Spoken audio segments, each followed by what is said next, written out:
There's this interesting ancient site near St. Louis, Missouri, that a lot of people don't know about.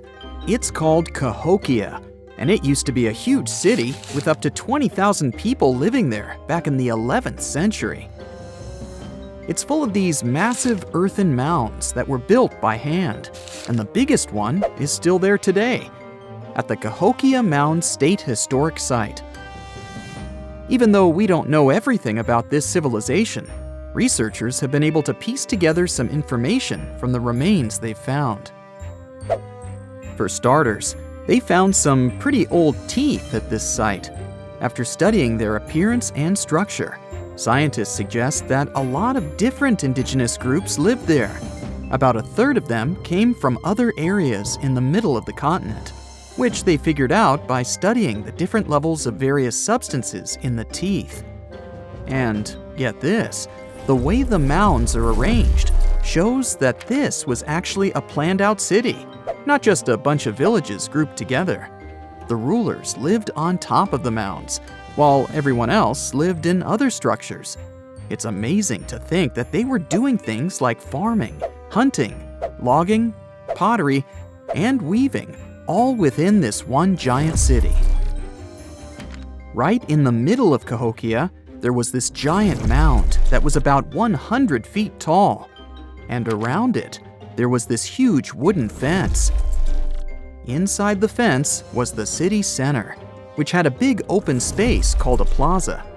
Archaeologists think that the plaza was designed to represent the 4 cardinal directions of the world. It was like the people who built it wanted to create a place that was in harmony with the universe. The center of the city was where they held ceremonies and events, and it was such a big deal that people from outside Cahokia would come to be a part of them too. What became of this city? Hard to tell. Some people think that the reason it fell apart is that they cut down too many trees and the land got all messed up. Other scientists believe that's not true, because the soil was still in pretty good shape after the city was gone. The Europeans were not even around at that time, so they couldn't have influenced the downfall of Cahokia either.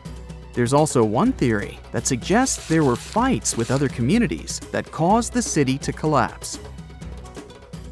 These days, there are over 65 preserved mounds, and you can even climb the steps of the tallest one. The best part is that local authorities are thinking of making it a national park, so you should totally plan to visit before it gets too crowded. Mohenjo-Daro is another lost ancient city that's still surrounded by mystery. Located in modern-day Pakistan, it was a city that flourished during the Bronze Age, and it was extremely advanced for its time. It had things like water systems and fancy architecture that other cities didn't have back then. Despite these features, it's not as well known as other ancient cities, like those in Egypt or Mesopotamia. What's even weirder is that at some point, the city was abandoned, and no one knows why. Archaeologists found the city in 1911, but it took a while for them to realize how important it was. Eventually, they uncovered a lot of really interesting things about the city, like its advanced sanitation system. Excavations uncovered over 700 wells, as well as private baths and a large communal bath. Remarkably, even private homes had toilets, and waste was efficiently disposed of through a citywide sewage system. They also had a lot of trade connections and made some really beautiful objects, like pottery, jewelry, and figurines that were sold all over the region. Despite its amazing culture and knowledge, scientists have yet to figure out why the city was abandoned. Some people think changes in the nearby river might have had something to do with it.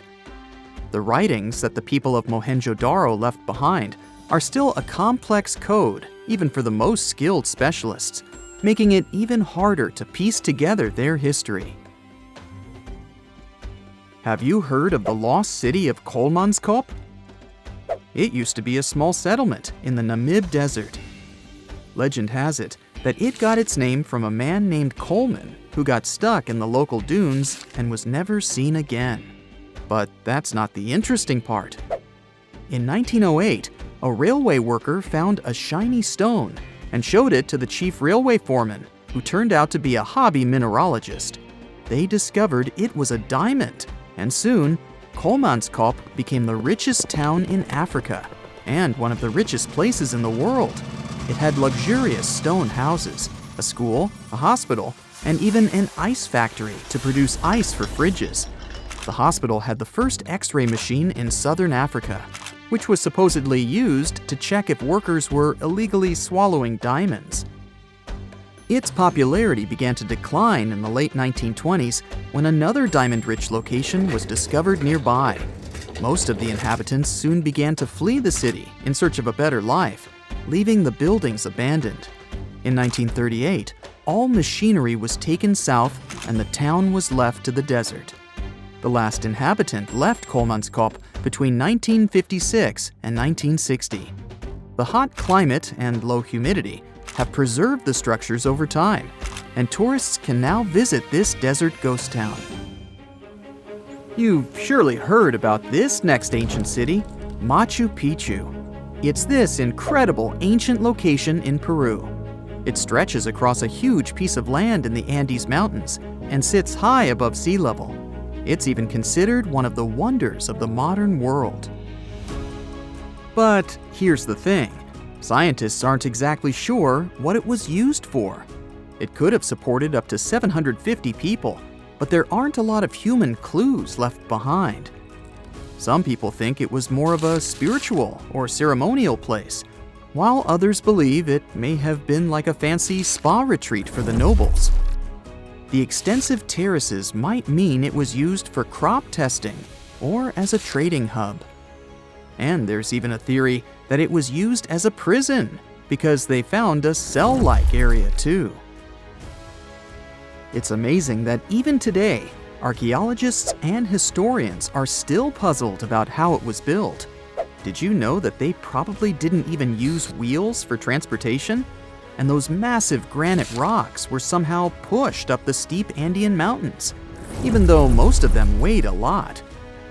Some historians think that hundreds of people worked together to push each rock up the peak. The huge stones at Machu Picchu are also so close together that you can't see any cracks between them. It's pretty cool because it also makes the area safe during earthquakes, which is important since Peru is a shaky country. But how did the stones stay put during all those quakes? They actually move a little bit, but then they go back to their original spot, almost like they're dancing. Some people think wet wooden wedges were used to keep them in place, but that doesn't really add up, considering how big the structures are. Locals back then also seem to have built Machu Picchu without using any pack animals or iron tools. They had to sculpt and put everything together using mostly their hands. Plus, the citadel is built on a fault, so they had to move a bunch of stone and earth to make it flat. Scientists also think that the real construction is actually underground because of the deep foundations and drainage system. In fact, there's a hidden water system that was just recently discovered using 3D scanning. They didn't even use mortar to put the granite blocks together. They were so precise that you can't even fit a sheet of paper between them. One theory suggests that people that lived there used stone tools made of a harder material than the stone they were cutting.